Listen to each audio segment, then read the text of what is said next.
Antes de empezar con el video, quisiera contarte que actualmente más del 70% de las vistas obtenidas son de personas que no están suscritas. Si estás viendo el video, suscríbete. Ayudarías a crecer el canal y me apoyarías mucho. Es gratis. Solo mueve el cursor hasta el botón inferior y pincha en suscríbete. Vamos, no te llevará más de 5 segundos. Bien, chicos, buenos días a todos los que no habían saludado. Vamos a iniciar nuestra clase de hoy. Vamos a avanzar con los últimos temas, con el último tema de nuestro contenido de curso. Para hoy tenemos el 27 de abril el tema de ley de gravitación de Newton y la gravedad. A ver, pues, este tema es bien cortito, no es muy difícil de comprender y es bastante interesante. Vamos a ver hoy que es 27 de abril del 2022. Estamos entonces con ley de gravitación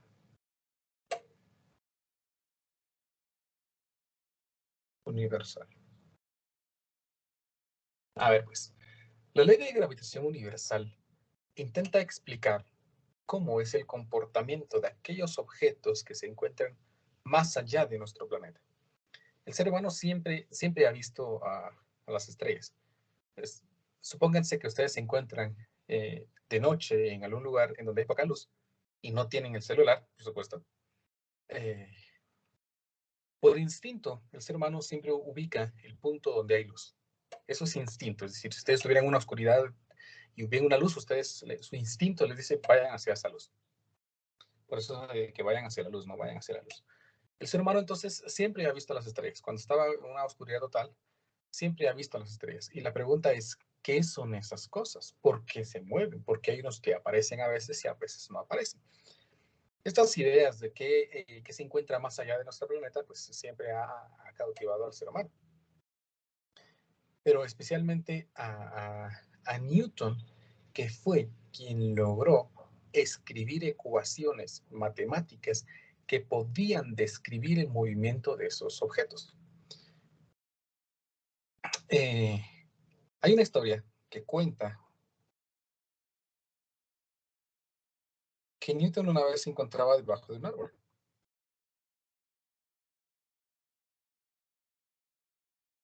Cuando de pronto una manzana cayó.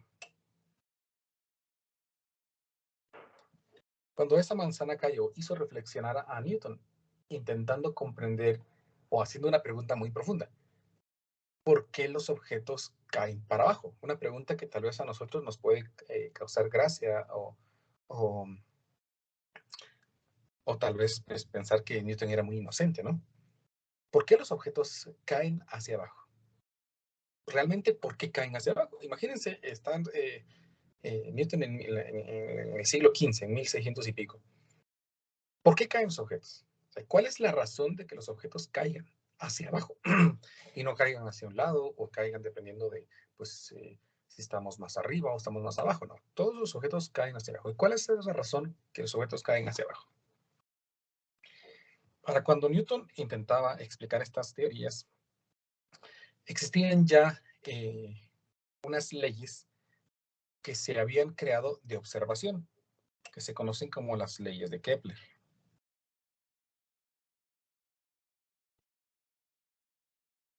Las leyes de Kepler son tres afirmaciones que se crearon en base a las observaciones del movimiento de los planetas. Cuando Galileo Galilei descubrió el telescopio y ese se empezó a utilizar con más ánimo, Kepler pudo observar los planetas y, bueno, aparte del maestro, digamos, la persona que le enseñó a Kepler, antes no existía como ahora, ¿no? Es que existía un profesor, existía una universidad donde ustedes podían obtener un título, sino eran las únicas, pues, las personas que tenían más conocimiento, pues recibían como pupilos y estos pues iban formándose en base a la experiencia y a todo el conocimiento que las personas tenían. Entonces, Tycho Brahe, que era el profesor de Kepler, ya había observado el movimiento de los planetas, por ejemplo, de Marte, y había tomado notas de todos esos.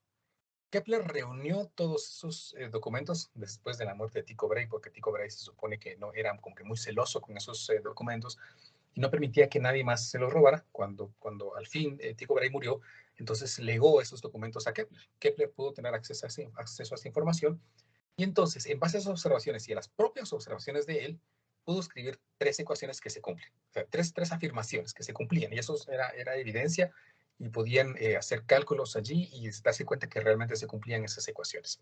Sin embargo, eran ocasiones que no tenían un origen específico más profundo, es decir, esas ecuaciones se cumplen porque sí, ¿verdad? Pero ¿cuál es la razón de que se cumplían? Newton se apoyó en esas ecuaciones de las leyes de Kepler para formular un conjunto de ecuaciones. Bueno, si un objeto de masa pequeña cae, pues tal vez no es que esté cayendo, sino tal vez hay una forma en la que la Tierra lo atrae. Así como en todos puntos, ¿verdad? Al nosotros estar en nuestro planeta, en cualquier punto, pues los objetos siempre caen hacia abajo, pero no hacia abajo, sino se dirigen hacia el suelo de la Tierra. Si la Tierra es redonda, pues es como que en el centro de nuestro planeta hubiera algo que atrae a esos objetos. Todos los objetos caen. Pero ¿qué gobierna ese movimiento?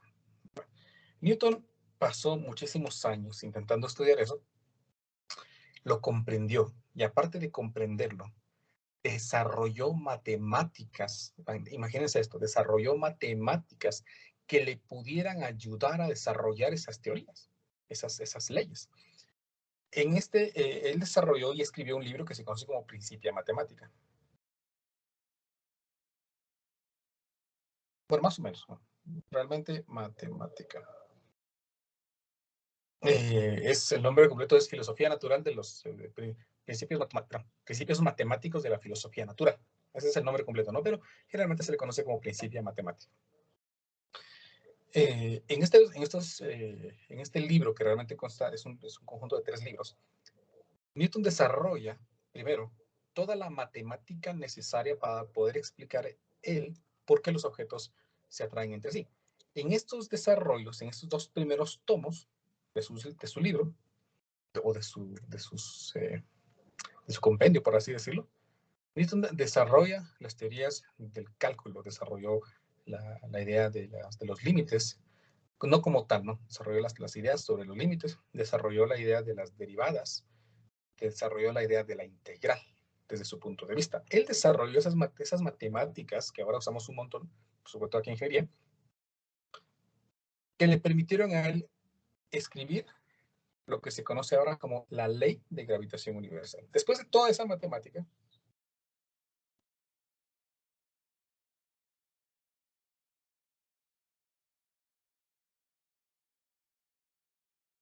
llegó a concluir que realmente los objetos se atraen. No es que la manzana se mueva hacia abajo, sino la manzana está siendo atraída hacia la Tierra, de tal forma de que la Tierra también es atraída hacia la manzana, por la tercera ley que también desarrolló Newton en su principio matemático, acción y reacción. Si la manzana cae con una aceleración, entonces existe una fuerza, bien, fuerza que hace que la manzana se mueva hacia abajo. Pero debido a la acción y reacción, pues también esa fuerza hace que la Tierra se mueva hacia arriba.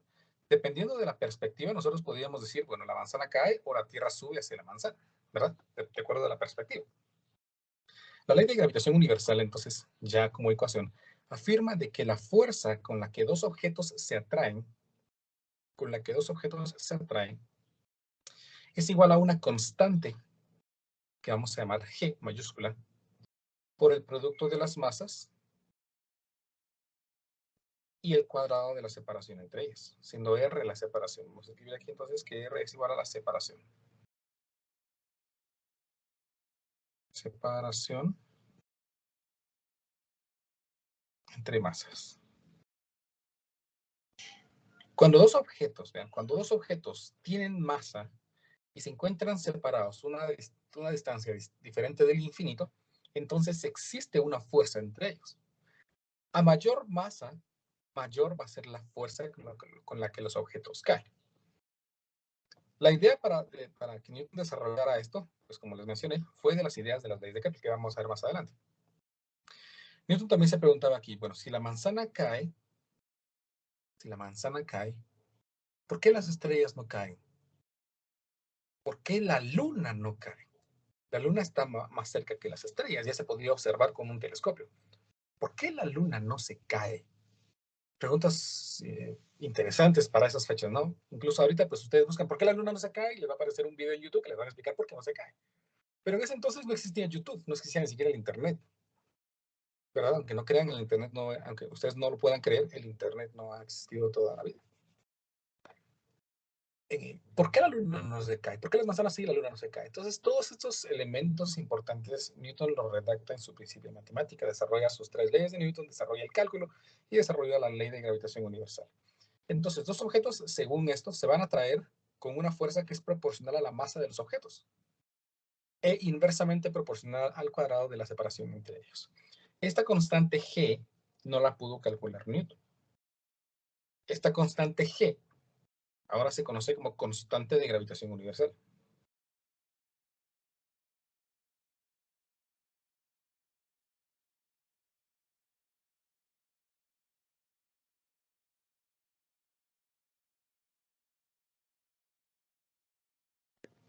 Esta constante fue medida por una persona de apellido Cavendish, utilizando una balanza que se llama balanza de torsión de Cavendish. No es el nombre, pero sí el nombre del dispositivo. Balanza de torsión de Cavendish. Para poder medir Cavendish, la constante de gravitación universal, lo que hizo fue lo siguiente. Colocó una esfera que tenía masa específica y la sujetó a una varilla de longitud muy grande sobre un punto que podía rotar. Este otro punto colocó otra masa más pequeña como contrapeso.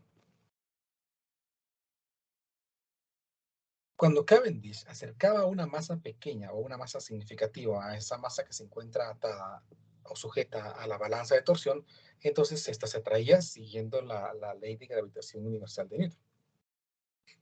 Como conocía las masas de los objetos y conocía la separación, pudo determinar y pudo medir la fuerza, utilizando resortes, pudo determinar esta constante de gravitación universal. Debido a que esto era muy grande, entonces cuando esto rotó, el ángulo fue fácilmente medir, aunque tampoco crean que fue pues, 2, 3 grados, ¿no? Fue un ángulo muy pequeño, que pudo medir mediante espejos y láseres. La variación de un láser en un conjunto de espejos le podía permitir medir ángulos extremadamente pequeños. Bueno, no láser, no como tal como los que conocemos ahora, ¿no? Sino una pequeña lucecita. Esta constante de gravitación universal ahora, pues con los métodos que tenemos, pues es más fácil de medir. Y la constante de gravitación universal tiene un valor aproximado de 6.67 por 10 a la menos 11. Y sus unidades de medida son newtons metros cuadrados sobre kilogramo cuadrado. ¿Estamos? Esta es la constante de gravitación universal. Y se les tiene que quedar por lo menos pues, para usarla estas 3 clases que nos quedan. La constante de gravitación universal tiene un valor de 6.67 por 10 a la menos 11 newtons metros al cuadrado sobre kilogramo cuadrado. ¿Estamos? De tal forma entonces que nosotros podemos afirmar ya que la fuerza entre dos objetos con masa se calcula como la constante de gravitación universal por la multiplicación de las masas dividido la separación al cuadrado de esas masas. Noten que como la constante tiene unidades de medida de newton metro cuadrado sobre kilogramo cuadrado, cuando estas masas se multipliquen nos queda kilogramo cuadrado. La distancia al cuadrado sería metro cuadrado, y como nuestra constante tiene newtons metro cuadrado sobre kilogramo cuadrado, se cancelan metros cuadrados y se cancelan kilogramos y obtenemos el valor de Newton para poder expresar la fuerza. ¿Estamos? Más adelante vamos a tratar de explicar por qué la luna no cae. ¿Estamos? A ver, se los prometo, se los voy a explicar aquí si desean, ¿verdad? O si pues quieren avanzar con eso, pues pueden ir a buscar un video en YouTube y ahí les van a explicar fijo por qué la luna no se cae. Muy bien, entonces, teniendo esta ecuación, pues vamos a aplicarla un poquito y vamos a ir avanzando a elementos cada vez más grandes. Recuérdense que esta idea, esta fuerza funciona para cuando las masas son muy grandes. Por ejemplo, ustedes quieren decir, bueno, voy a calcular la fuerza de atracción de, eh, de mi crush hacia mí. Pues yo digo que mi crush pesará como pues unos 110 libras y ustedes pesan 250 libras. Usan la constante de gravitación y usan la separación y se van a dar cuenta pues que la masa, a pesar de que ustedes son masivos, 250 libras, es una fuerza extremadamente pequeña. Existe, pero es una fuerza muy pequeña. ¿Estamos? Practiquemos con esta ecuación. Vamos a verificar, vamos a aplicarla en algunos ejemplos. Entonces vamos a necesitar recordar algunas cosas de nuestra física básica.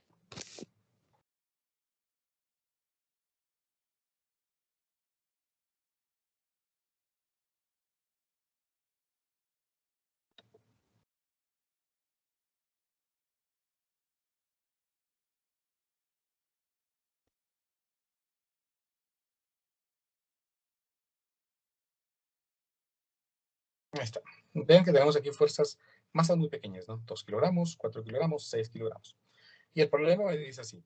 3 esferas uniformes de 2, 4 y 6 kilogramos de masa se colocan en las esquinas de un triángulo rectángulo, como se muestra en la figura 13-15. El triángulo rectángulo no está a la vista, ¿no? Pero el triángulo rectángulo sería este. Calcule la fuerza gravitacional resultante sobre el objeto de 4 kilogramos. Si supone que las esferas están aisladas del resto del universo. ¿Por qué hace el problema esta mención? ¿Por qué dice el problema si supone que las esferas están aisladas del resto del universo? Porque según la ley de gravitación universal de Newton, si un objeto tiene masa, bueno, si dos objetos tienen masa, entonces hay fuerzas entre ellos. Eso significa que si ustedes llegaran aquí con sus 80 kilogramos de masa y se pusieran a hacer mediciones, entonces la masa de ustedes afectaría al sistema, ¿verdad? Entonces el problema me dice, suponga que están aislados del universo, es decir, pues no hay nada más que los pueda perturbar. A eso se refiere. Muy bien. Entonces, ven, aquí el problema me está indicando que los objetos se atraen con cierta fuerza. O sea, este objeto quiere moverse hacia esa masa de allí, pero también quiere moverse hacia esta masa de acá. Entonces, si esta masa quiere moverse hacia las dos masas, pues ¿cuál va a ser su fuerza resultante? ¿Cuál va a ser la dirección de su movimiento en ese instante? Para eso vamos a calcular entonces la fuerza que le ejerce la masa de 2 kilogramos a esta masa de 4 kilogramos. Por eso le pusieron aquí fuerza 2,4. Entonces vamos a poner aquí la fuerza 2,4 según la ley de gravitación universal. De Newton dijimos que es la constante de gravitación universal, la masa número 1, la masa número 2, y dividido la separación al cuadrado de estas. En este caso particular, pues dijimos, la constante de gravitación es 6.67 por 10 a la menos 11 newtons metros al cuadrado sobre kilogramo cuadrado, multiplicado por las masas. Bueno, una masa es de 2 kilogramos y otra masa es de 4 kilogramos. Entonces vamos a poner aquí 2 kilogramos y aquí 4 kilogramos. Y vamos a dividir entre la separación entre estas dos masas. En este caso, la separación, vean, si está en el origen y esta está en la coordenada 0,3, pues entonces la separación entre estos es de 3 metros al cuadrado. 3 metros al cuadrado. Por lo tanto, aquí la magnitud de esta fuerza 2,4. Veamos cuánto es. Usamos nuestra calculadora. Vamos a ver. 6.67 por 10 a la menos 11. Multiplicado por 2 kilogramos y multiplicado por 4 kilogramos. Y dividido entre 3 metros al cuadrado. Así como está, lo ingresé y me da un valor muy, muy, muy pequeño. Me dice que es 59.29 casi. 59.29 por 10 a la menos 12 newtons. Una fuerza, vean, extremadamente pequeña. Muy, muy, muy pequeña. Debido a que las masas son pequeñas. Generalmente la ley de gravitación universal de Newton pues, funciona e intenta explicar las fuerzas de objetos más grandes. Por eso es que las fuerzas para objetos de masa pequeña generalmente nos da fuerzas extremadamente pequeñas. Muy bien. Calculemos la siguiente fuerza. Calculemos ahora la fuerza que la esfera de 6 kilogramos ejerce sobre la masa de 4 kilogramos.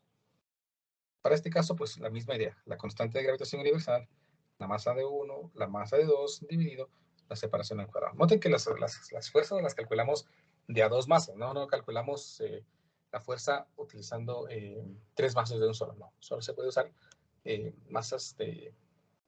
conjuntos de 2 masas. Para este caso, entonces, nuevamente, la constante es de 6.67 por 10 a la menos 11 newtons metros al cuadrado sobre kilogramo cuadrado, multiplicado por la masa 1, pues en este caso sería 6 kilogramos, por la masa 2, que es 4 kilogramos, aunque esto es, pues puede ser la masa 1, 4 y la masa 2, 6, ¿verdad? Porque es la multiplicación conmutativa. La separación, vemos de cuánto es la separación. Y esta masa está en el origen y esta está en la coordenada menos 4,0, entonces la separación entre estas es de 4 metros. Entonces aquí me quedaría 4 metros al cuadrado. Con eso calcularemos la fuerza entonces con la que la esfera de 6 kilogramos está trayendo a la de 4 kilogramos. Fuerza 6,4. Entonces aquí me quedaría, vamos a poner 6,4. Me queda entonces esto un valor de 50, creo yo. Vamos a ver, 2 y 6. Ah, no, perdón, es 4 y 6. De 100.05 por 10 a la menos 12. 100.05 por 10 a la menos 12 newtons. Ahí tenemos las dos fuerzas, las dos magnitudes de fuerzas. Vamos a calcular ahora la fuerza resultante. ¿Y cómo calculamos la fuerza resultante? Recuérdense que las fuerzas son vectores. Y para sumarlas, pues hay que sumarlas como tal, como vectores. En este caso, pues afortunadamente la fuerza 2,4 pues es una fuerza en X y la fuerza 6,4 es una fuerza. La fuerza 2,4 es una fuerza en Y y la fuerza 6,4 es una fuerza en el eje X. Para poder calcular la fuerza resultante, recordarán que lo único que tengo que hacer entonces es determinar ya, yo como poner R aquí, vamos a poner eje, que es la fuerza resultante, pues es simplemente la raíz cuadrada de la fuerza en X al cuadrado más la fuerza en Y al cuadrado. Para este caso particular, entonces, la fuerza resultante sería igual a la fuerza en X, es decir, la fuerza 6,4, vamos a poner aquí, al cuadrado, más la fuerza en Y, que es la fuerza 2,4, al cuadrado. Si ingresamos datos a nuestra ecuación, vean que voy a omitir el por 10 a la menos 12 porque está en ambas expresiones y por lo tanto es como un elemento común. Entonces me quedaría 59.29 al cuadrado más 100.05 al cuadrado, aunque los estoy omitiendo el por 10 a la menos 12 únicamente en el cálculo. Aquí me quedaría entonces 116.3. Entonces ya voy a escribir aquí que es 116.3 por 10 a la menos 12. Y aquí la volvemos a usar. Newtons. Entonces aquí tenemos ya el valor de la fuerza resultante. Pero esa sería la magnitud de la fuerza resultante. Porque el problema me pide la fuerza, no la magnitud. Es decir, recuérdense que magnitud es únicamente el valor. Cuando me habla de fuerza, dado que la fuerza es un vector, pues yo tengo que calcular tanto su magnitud como su dirección. Para calcular la dirección, recuérdense de la suma de vectores. Para determinar la dirección usamos un ángulo y realmente esto sería simplemente la tangente inversa de la fuerza en Y dividido la fuerza en X. Recuérdense de esto, ¿no? Primero que ven en física básica. O incluso lo vieron en diversificado, ¿verdad? La suma de vectores creo que es lo que pasa uno viendo en todo momento. Aquí me quedaría entonces la tangente inversa de la fuerza en Y. En este caso, la fuerza en Y pues equivale a la fuerza 2,4, que es 59.29. Y dividido la fuerza en X. La fuerza en X es de 100.05. Cerramos esto aquí y entonces me queda que el ángulo es de 53. Pero estoy en radianes. Vamos a cambiar los grados. Ahí está. Me queda de 30.65 grados. Entonces 30.65 grados. La fuerza entonces sería de 116.3 por 10 a la menos 12, moviéndose en una dirección respecto a este eje, en esta dirección. Ese sería nuestro ángulo, ¿verdad? Porque la esfera se movería en esta dirección. En ese instante, debido a la atracción de estas, como una la atrae y la otra también, empezaría a moverse en esta dirección. ¿Estamos? ¿Se comprende el uso de la ley de gravitación universal? ¿Alguna pregunta?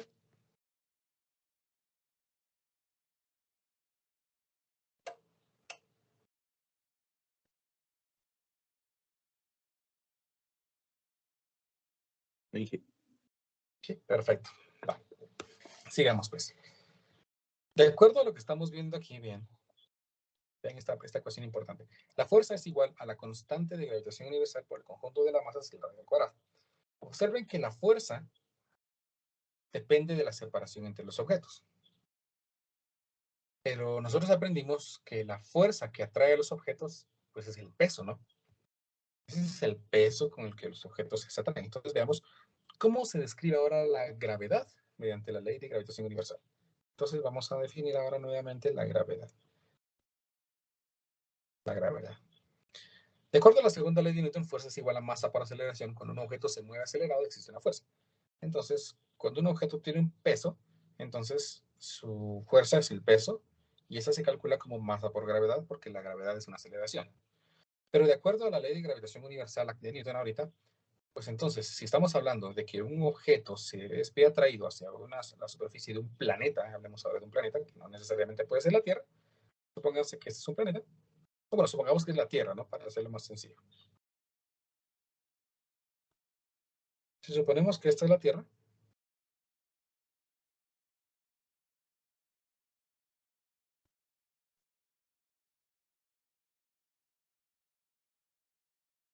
Cuando un objeto se encuentra cerca de ella, entonces se ve atraído hacia la Tierra. Si suponemos que ese objeto tiene una masa m y nuestro planeta tiene una masa m mayor, mayúscula, entonces, de acuerdo a la segunda ley de Newton y lo que aprendimos, pues su peso se calcularía como su masa por la gravedad, ¿verdad? Que es la fuerza. Pero de acuerdo a la ley de gravitación universal de Newton, la fuerza con la que está siendo atraído es la constante de gravitación por la masa del objeto, por la masa del planeta o de la Tierra en este caso, dividido la separación al cuadrado. Siendo la separación la distancia que hay desde el centro del planeta hasta el objeto. Vean, desde el centro del planeta. Eso significa que si nosotros suponemos que esto es el radio del planeta, nuestro radio terrestre,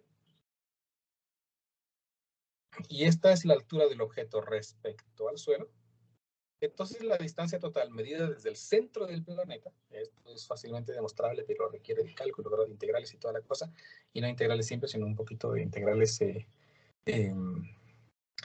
triples, entonces pues obviamos esa parte ahorita. Entonces la fuerza se calcularía como la constante por la masa del objeto por la masa de la Tierra, dividido la separación, que es R, es el radio de la Tierra, más la altura sobre la superficie al cuadrado. Si esta fuerza se supone igual a este de aquí, o que si los igualamos, masa por gravedad, entonces yo puedo anular en ambas ecuaciones la masa. Y obtengo entonces que la gravedad se define como la constante de gravitación universal por la masa del planeta dividido el radio del planeta más la altura sobre la superficie en la que se encuentra un objeto al cuadrado. Esta es la definición de la gravedad. La gravedad o la aceleración de la gravedad sobre un planeta se define mediante esta ecuación. Noten, por favor, que la gravedad ya no es constante.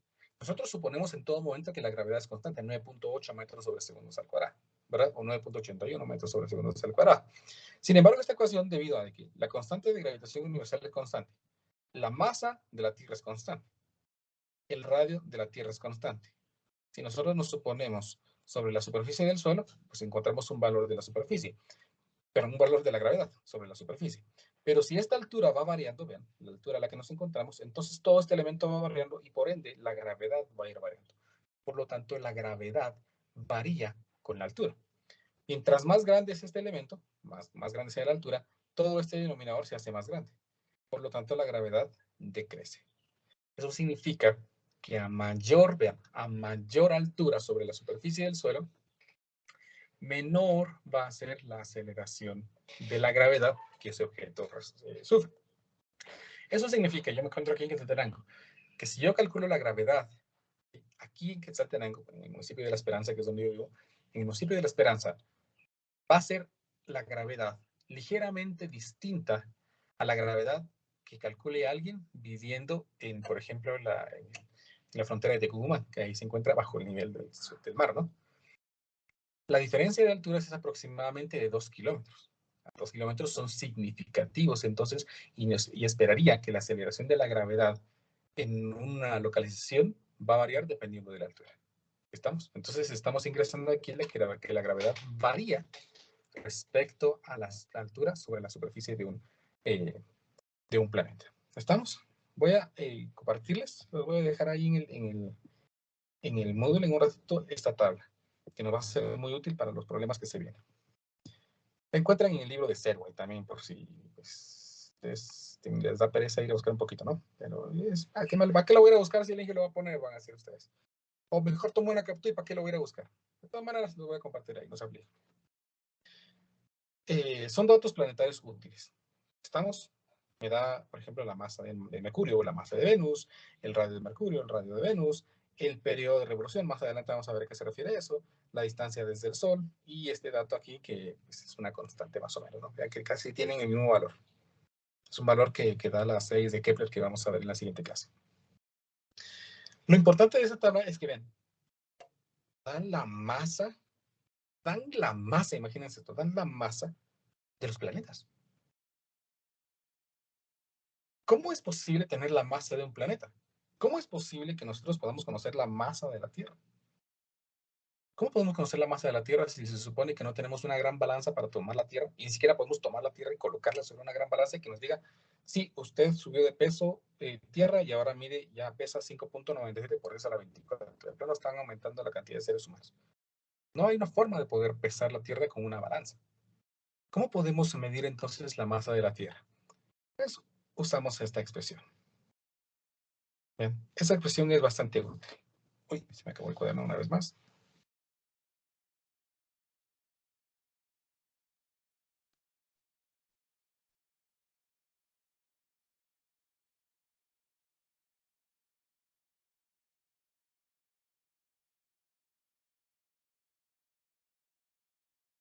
Supóngase que queremos calcular la masa de la Tierra. Bueno, de acuerdo a la ecuación que tenemos aquí de gravedad, la última que vimos, la gravedad se calcula como la constante por la masa de un planeta dividido el radio del planeta más la altura sobre la superficie del planeta al cuadrado.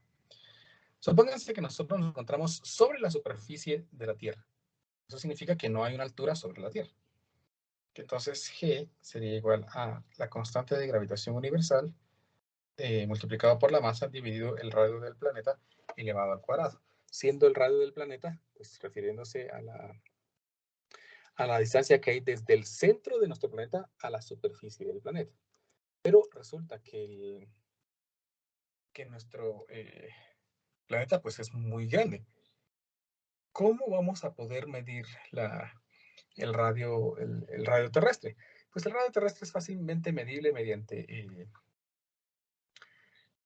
trigonometría básica. Incluso ya los griegos antiguos podían calcular el radio de la Tierra, porque ya saben que nuestro planeta era redondo, aunque no era plano. Actualmente conocemos que el radio de nuestro planeta promedio, ¿verdad? Promedio, esto es importante, que aparece aquí en estos datos que acabamos de ver. El radio terrestre promedio, vean, es de 6.37 por 10 a la 6 metros. 6.37 por 10 a la 6 metros. ¿Y por qué promedio? Porque resulta que nuestro planeta no es realmente una esfera, ¿no? Sino debido a la acción de la rotación, ¿verdad? Como cuando ustedes quieren girar algo, pues los objetos quieren salir despedidos, entonces el giro de la Tierra ha hecho que ésta se estire un poquito, ¿no? Ahí provocándole pues, un achatamiento en los poros. Entonces nuestra Tierra no es realmente una esfera, es casi una esfera. Entonces, por eso tenemos este radio, que es un radio promedio, un radio que se puede utilizar para los cálculos, suponiendo que nuestra Tierra es realmente una esfera. Si utilizamos este dato del radio de nuestro planeta para calcular la masa, vean, entonces me quedaría que la masa es la gravedad por el radio del planeta al cuadrado dividido la constante de gravitación universal. Si usamos la gravedad a la altura del nivel del mar, se supone que esta es de 9.806 metros sobre segundos al cuadrado, multiplicado por el radio del planeta, que usamos el valor de 6.37 por 10 a la 6 metros, y lo dividimos entre la constante de gravitación universal, que dijimos que es de 6.67 por 10 a la menos 11 kilogramos metro cuadrado sobre kilogramo cuadrado. Veamos de cuánto nos da aproximadamente este valor de la masa. Entonces aquí me queda 9.806 por 6.37 por 10 a la 6. 6.37 por 10 a la 6. Ahí está. Y lo dividimos entre 6.67 por 10 a la menos 11. Obtenemos 9.806. Pero es al cuadrado aquí.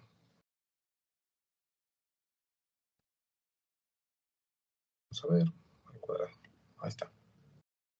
Obtenemos que el valor de la masa de la Tierra es aproximadamente 5.96 por 10 a la 24 kilogramos.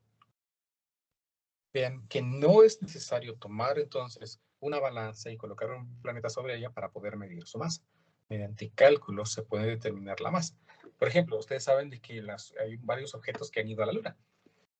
Cuando el ser humano fue a la Luna en 1969, se hicieron experimentos allá, dejando caer objetos para poder medir la gravedad. Debido a que no hay aire, pues la gravedad fue ideal allá. Los objetos caen exactamente, dos objetos de diferente masa caen exactamente a la misma rapidez, ¿verdad? Eso es la teoría de que no existe fricción debido al aire. La Luna se comprobó y se pudo determinar la gravedad. Se pudo medir el radio de la Luna y por lo tanto calcular la masa de la Luna. Actualmente pues ya se puede conocer la masa de la Luna. Vean aquí en estos datos tenemos la masa de la Luna. La masa es 7.35 por 10 a la 22 kilogramos, ¿verdad?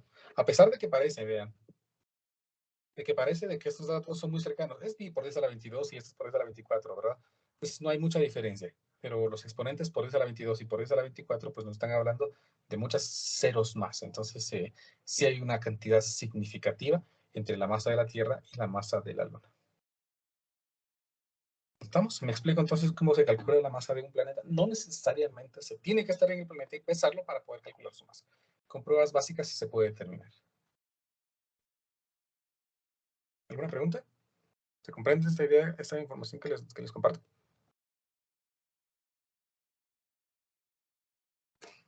A ver, pues, hagamos un último ejemplo el día de hoy.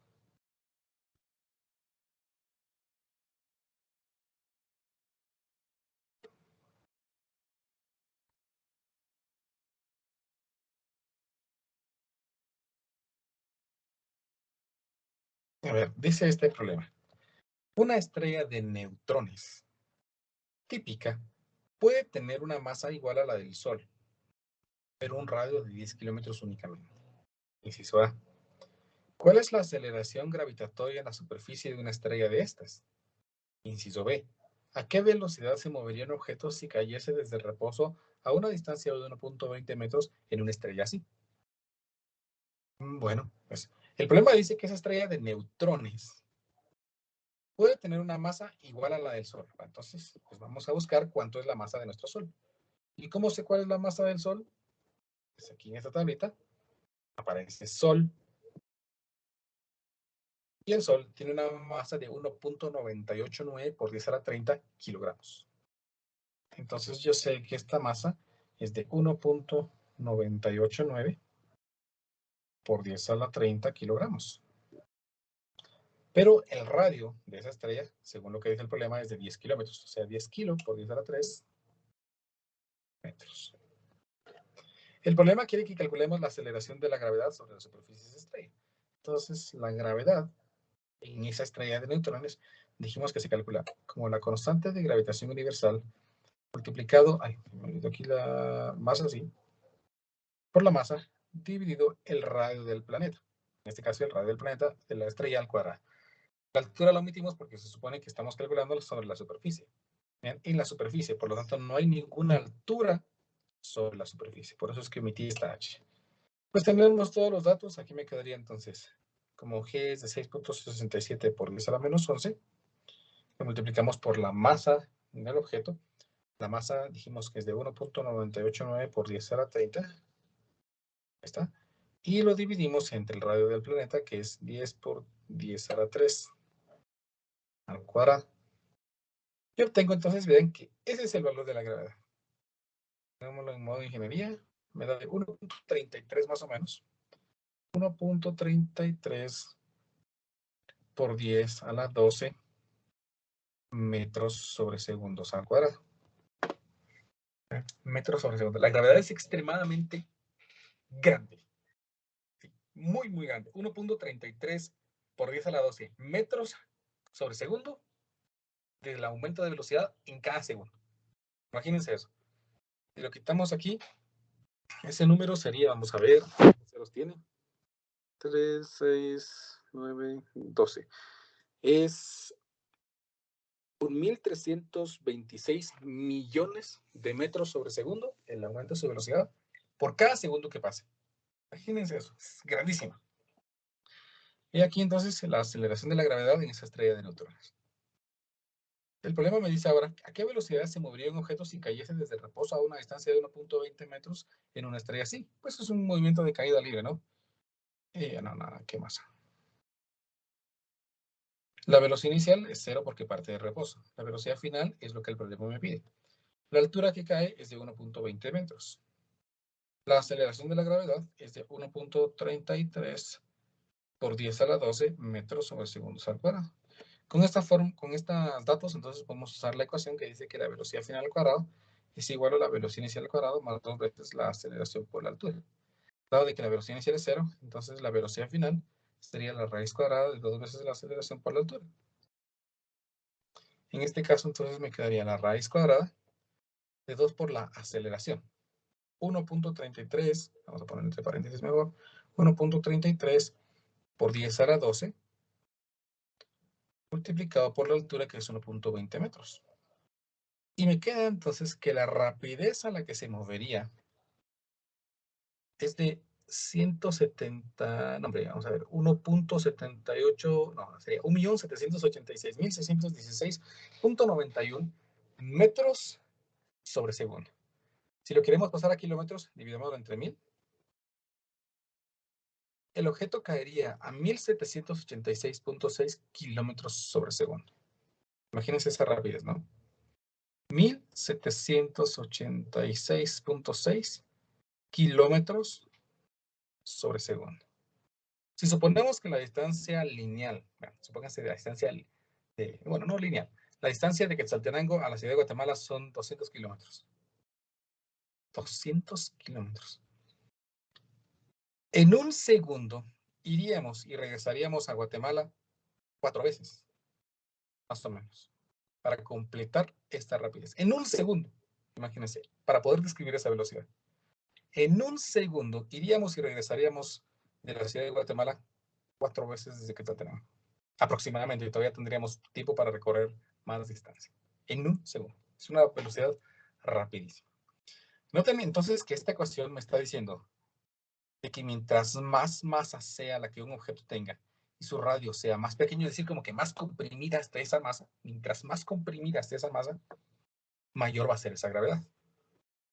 Mientras más masa tengamos comprimida en una distancia, mayor va a ser esa gravedad. Por lo tanto, los objetos supermasivos con muchísima más masa que el Sol, que tengan radios menores, empiezan a atraer más y más y más los objetos. Absorben todo lo que se pueda y mientras más objetos atraigan, más masa van teniendo. Mientras más masa van teniendo, mayor va a ser la gravedad. La creación entonces de un objeto supermasivo con un radio muy pequeño es a lo que se le conoce como un agujero negro. Los agujeros negros son planetas o restos de estrellas que tienen muchísima masa comprimida en una distancia muy pequeña, que absorben todo lo que traigan, incluso la luz. Las ideas de por qué la luz es atraída si no tiene masa, pues son un poco más complejas, ¿no? Porque tendríamos ya que estudiar las teorías de la relatividad y abandonar un poco las teorías de gravitación universal para meternos a esas ideas, ¿verdad?